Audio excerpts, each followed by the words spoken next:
It just keeps getting bigger. The new Star Wars film is the fastest movie to take $1 billion at the box office.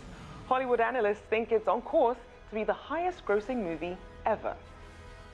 And the financial force of Star Wars helped turn 2015 into another record year at the box office. $11 billion in total, helped by movies such as Jurassic World. At $1.6 billion in worldwide box office takings, it was the big beast of 2015. Furious 7 is just behind, followed by Avengers: Age of Ultron with $1.4 billion.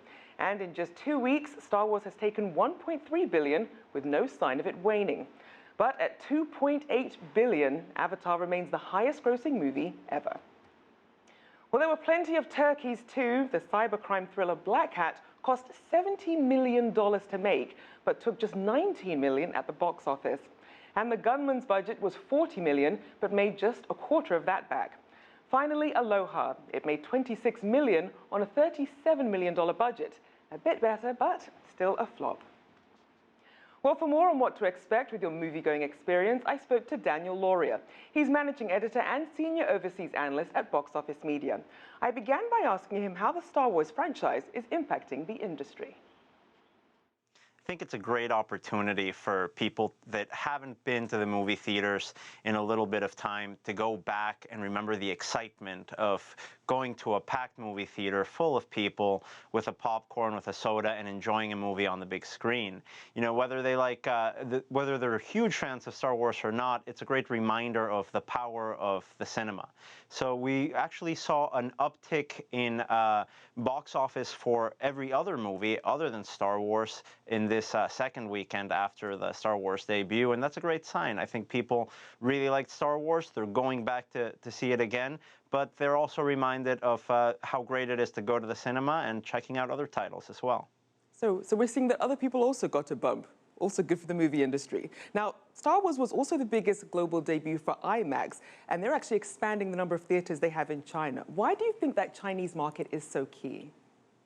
Well, at the moment, it's the second biggest market in the world. Many analysts believe it's going to be the #1 within a number of years, really, in the short term.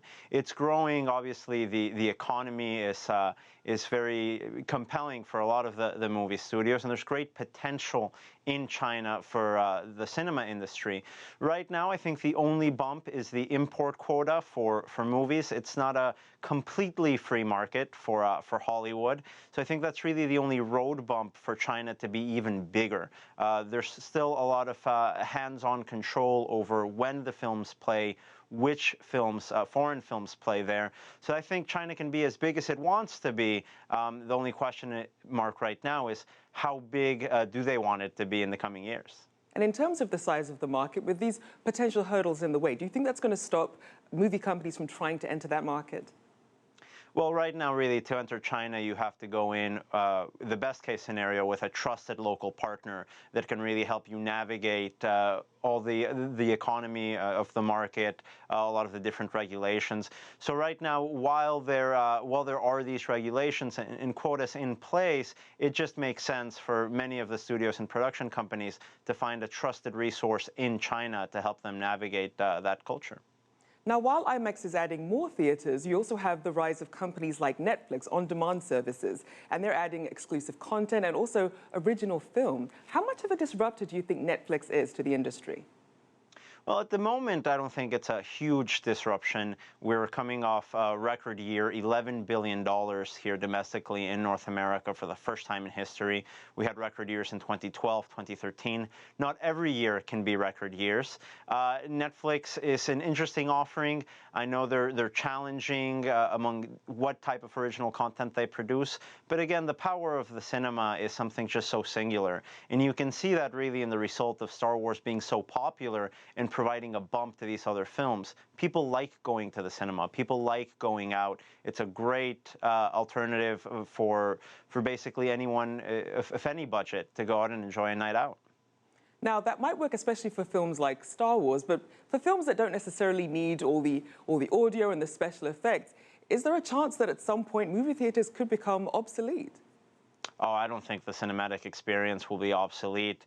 There's a number of different films that are also performing very, very well at the theaters. It's not just Star Wars.